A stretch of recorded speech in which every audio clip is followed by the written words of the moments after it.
வணக்கம் தமிழ் உறவுகளே. இன்றைய தினம் இங்கிலாந்தின் பாராளுமன்றத்துக்கு முன்பதாக 22வது நாளாக இந்த போராட்டம் முன்னெடுக்கப்பட்டு வருகிறது.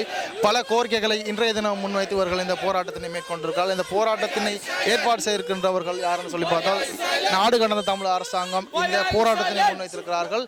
அந்த வகையில் அவர்கள் முன்வைத்திருந்த பல கோரிக்கைகளை நாங்கள் எடுத்து பார்த்தோம் அப்படின்னு சொன்னால், வவுனியாவிலே அமைந்திருக்கிற ஜோசப் கேம்பிலே அடைக்கப்பட்டிருக்கிற எங்களுடைய தமிழ் உறவுகள், தமிழ் கைதிகள் அனைவரும் விடுவிக்கப்பட வேண்டும் என்கிற ஒரு முக்கியமான கோரிக்கையை இந்த 22வது நாள் போராட்டத்தில் அவர்கள் முன்வைத்திருக்கிறார்கள். அது மட்டுமல்லாமல் எங்களுடைய தமிழ் மக்களுடைய நிலங்கள் அனைத்தும் மீள அளிக்கப்பட வேண்டும், எங்களுடைய மக்களுடைய நிலங்கள் மீள வழங்கப்பட வேண்டும் என்ற ஒரு கோரிக்கை இந்த முன்வைக்கப்பட்டிருக்கிறது.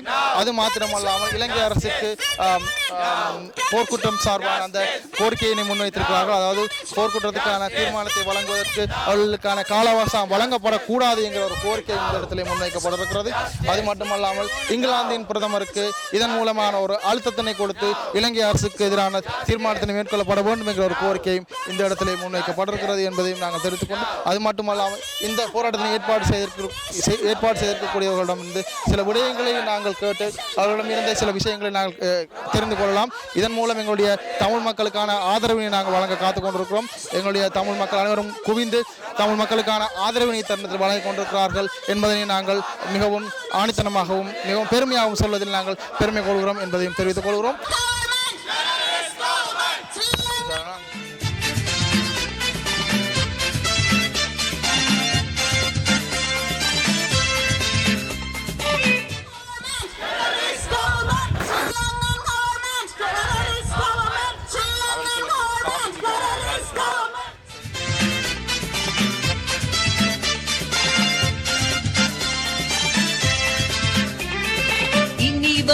இனி வரும் காலங்கள் அவை எங்களின்